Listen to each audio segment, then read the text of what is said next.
Well, hey everybody, it's Sandy and welcome back to my channel dedicated to helping you advocate for your own health, one topic at a time. Or in today's case, advocate for the health of your own community. So I've been thinking a lot now as the supply of the vaccines has increased and more people are eligible to get vaccinated. It seems that we're in a race with these variants, right?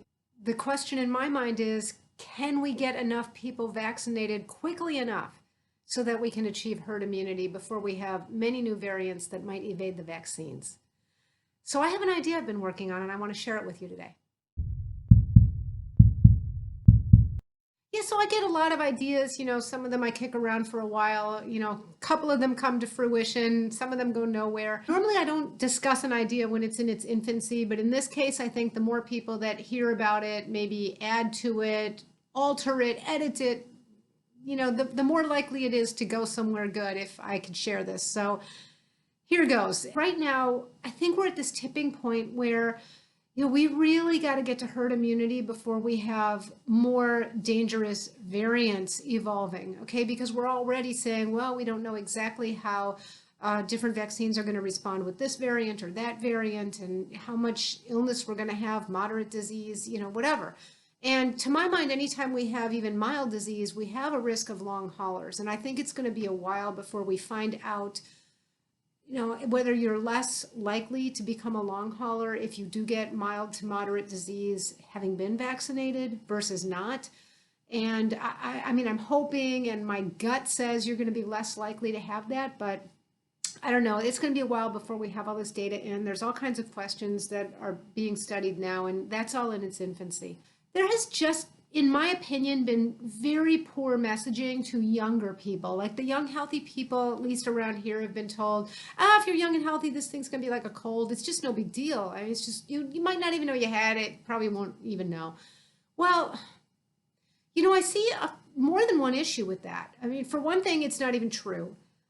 There are some young people who get this who have horrific problems. Some people get blood clots. Some people do get cytokine storms. I mean, don't even get me started. But let's say it is true. Let's say you're likely going to have a very mild case. There is no correlation between how severe or mild your case is and whether you're going to be a COVID long hauler. And the last I read, something like 27% of young people who get COVID are likely going to become long haulers. That's going to be a whole other field of study that's going to go on for years, I think, is long hauler and COVID. I don't do this channel in order to be a fearmonger, but I also think it's important to say what I think. And I am concerned that long COVID is going to actually be the public health crisis. Maybe that will rival the one we've had over the past year, because that's going to go on for potentially many years. I think that with even mild cases potentially resulting in long COVID, I think it's all the more important for the young people who are healthy to go ahead and get vaccinated, because it's really not about whether the case you get is mild. It's really about whether you're going to be one of the very significant 27% who's going to become a long hauler. Yeah, so unfortunately in my area, a lot of young people just think, yeah, I mean, I'm not an anti-vaxxer, but it's not that important. I mean, they're not really that scared of it. They're not that concerned. So I started thinking about what we might do. I was thinking about my state, actually. First I was thinking about the country, and then I was thinking about my state, and then I was realizing, well, maybe if I just start really local, maybe if it goes well, what might we do? And I know that there are some individual businesses that are trying to do this nice thing, like I think Krispy Kreme. Not that I want every young person to go out eating Krispy Kreme all the time, but they have this thing where if you show that you've been vaccinated, you can have a free Krispy Kreme donut, whatever. It won't be long before that ends, because people will show up with that same vaccination certificate several times and get Krispy Kreme donut. But I started thinking maybe there is something like that, though, that we can replicate on a much larger scale and introduce some kind of competition. And like a healthy competition, I mean, and maybe grow that at a larger level. And I sort of envisioned that maybe there'd be some kind of a central command or an organization that will speak between businesses and vaccine administrators, sites, and organizations, and make those two talk to each other in a way that we could get this done on a large scale. So what I envisioned is like, for example, perhaps at any given site where they're administering vaccines, there might be any number of coupons. And once you get your vaccine, you can choose one. Another possibility is that instead of something like physical coupons, which is probably showing my age here, right? Another thing this might look like is that perhaps after you get your first shot, electronically something goes to you where you have a choice and you just choose electronically, and then you get like a text message or something that gets scanned when you go to whatever place you choose. So maybe Chipotle is going to give away a free burrito. Maybe a yoga studio in your area is going to do a free Saturday outdoor yoga class. Maybe a local burger chain is going to say a free order of fries. Movie theaters, I think they would like to get back in business, right? Especially after we get to herd immunity. I can't imagine myself in a movie theater, but what about a free popcorn or free Coke? It was funny because I saw a little clip, it might have been on YouTube actually, that they did this in Israel. Like Israel had that deal with Pfizer, so that's why we have so much data coming out so quickly about Pfizer, because they made this deal where they had enough vaccine from Pfizer to inoculate their entire population, which was like 9 million people. And in exchange for that, they were going to be collecting and analyzing all this data to give to Pfizer, which obviously far surpasses the 30,000 they have in the group in the clinical trials. So in Israel, they were doing this thing where some people, either it wasn't a priority with a lot of the young people, or they were vaccine hesitant, and they had, they would show up and like they'd get a free shot of tequila or something at a bar, and there'd be people in this bar who would administer vaccines.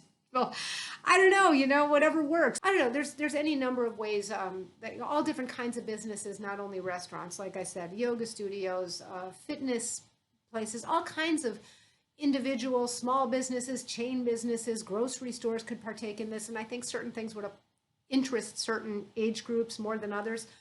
And I mean, of course, this would serve as an incentive for anybody. You don't have to. It's not just young people, but I think that it would particularly attract young people and maybe make them more motivated to go get a vaccine if they knew that they could choose one of these things.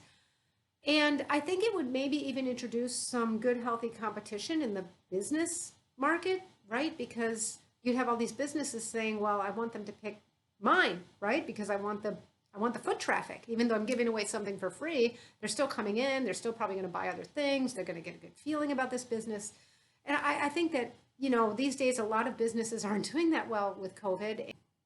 I think this might be a way to invigorate business and also invigorate the community and get them interested in getting vaccinated. So I thought, where am I going to start? Because what am I going to do, right? I actually gave this a try. Maybe I'll contact Whole Foods myself. Maybe ask if people can have a free shot at the juice bar, or maybe I'll contact, Chipotle and see what they might do. And then you get like a 19-year-old manager on the phone who's like, well, we've got an 800 number for, whatever. I'm one person. I can't achieve this by myself. But some of the other emails that I sent out were to larger organizations like nonprofits, my local government, my county government. And I did get an answer from our county government, our county mayor's office, from his assistant. And they did tell me they were passing it on to a communications team that works with ideas like this. So I don't know, maybe probably go nowhere. And then the nicest thing happened. There is a local organization, a health foundation, that participates in all kinds of initiatives in my community. And they actually own and operate a huge complex that includes a really nice gym and health club. I used to actually go to that gym, but I don't go now, just given COVID and everything. I like the pool, but it's indoors. They're just a very well-endowed organization that sees to the health of a few different communities around here. It's just it's a small radius, but 3 cities. And I heard back from one of their executives who said to me, we're working with a few different organizations in this area when we have like a task force, and we're trying to come up with ideas to overcome vaccine hesitancy in the community. And so far, all we've really talked about is education, which I'm not going to knock education. But she said, this is a really interesting idea that we haven't thought of, and maybe we could develop it a little further and bring this to those other organizations and see if we can't get something like this moving. And I thought, well, maybe if I get an organization like this interested, I could execute this, or they could execute it and run with it, whatever.